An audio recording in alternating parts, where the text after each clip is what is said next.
started one of the first financial blogs ever, maybe even the first. 1872, way back when. Before there was code, right? Right. 2003, the Big Picture launched, and before that was a few years experiment with Yahoo GeoCities. For the young kids, Yahoo used to be a website. So. I heard an ugly rumor that not only did you have to write the content, but you would spend an equal amount of time coding it to be able to publish that on the web. Is there some truth to that? No, that's wrong. It would take you 20 minutes to write it and then 2 hours to convert hammer it with the stone. To HTML code, right? It was bearskin and stone knives, and that's the tools. When WYSIWYG showed up, it was like, wait, I don't have to do HTML anymore? WYSIWYG was state-of-the-art in 2003.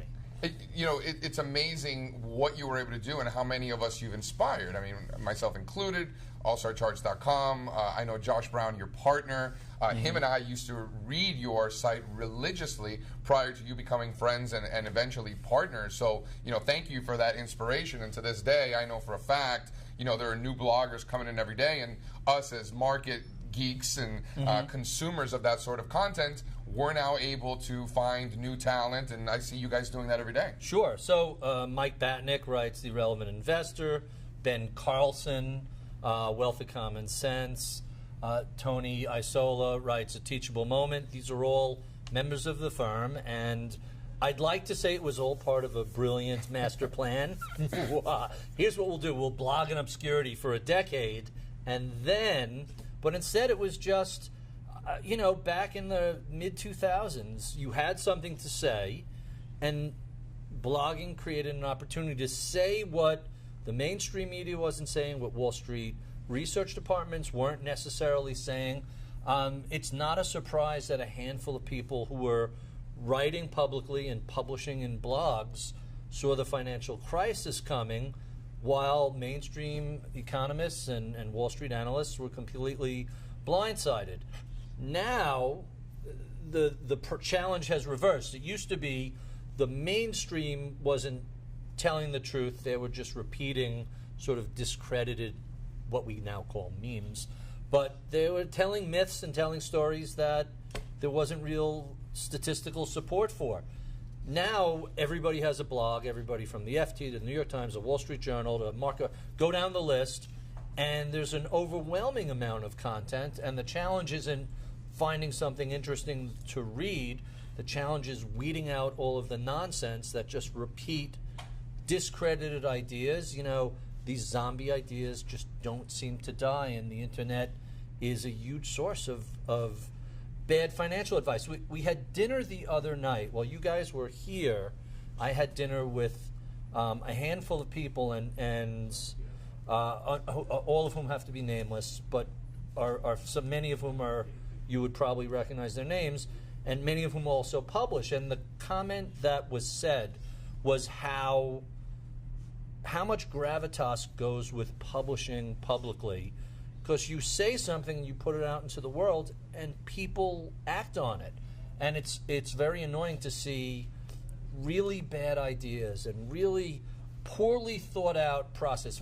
I don't care if someone disagrees with me, but if the process is bad and if they're repeating things that are debunked, the earth isn't flat, but if people are making investments because someone on some website says, no, the earth is flat and here's why, that's a serious responsibility, and I don't think people appreciate. You can't just go out and say stuff just because you feel like it.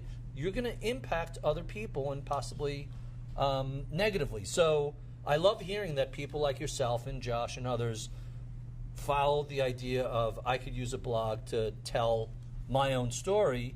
I hate how it's been abused by people who just are reckless and irresponsible. Well, one of the ways that you're able to kind of bring it all together with not only your opinion but with fact is, bringing in images in chart form, sure. Right? So you've always, I've always looked to you as not so much of a closet technician, because you're out open. I like this chart. This makes sense. So. I took the course with Ralph. It was Ralph Alcampora was my instructor in the technical course. Now, I'm a 360 guy, so I want to look at some economic data. I want to look at some fundamental data. I really appreciate what takes place on a quantitative basis. I love the ability to go back and say, Batnick is our head of research and said, Mike, what happens the last time the gap between valuation between Europe and U.S. has been this big? You know, right now, trailing 10-year for the S&P is about 105%. Europe is essentially flat if you reinvest dividends.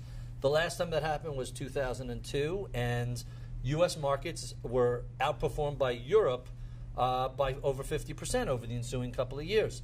So when you find these things that say, gee, U.S. is a little pricey, Europe is a little cheap, what happens the last time was the ability to go back and look at the math is really, really helpful. As opposed to just going, I feel like this has gone too far, and therefore, that's always been the wrong approach.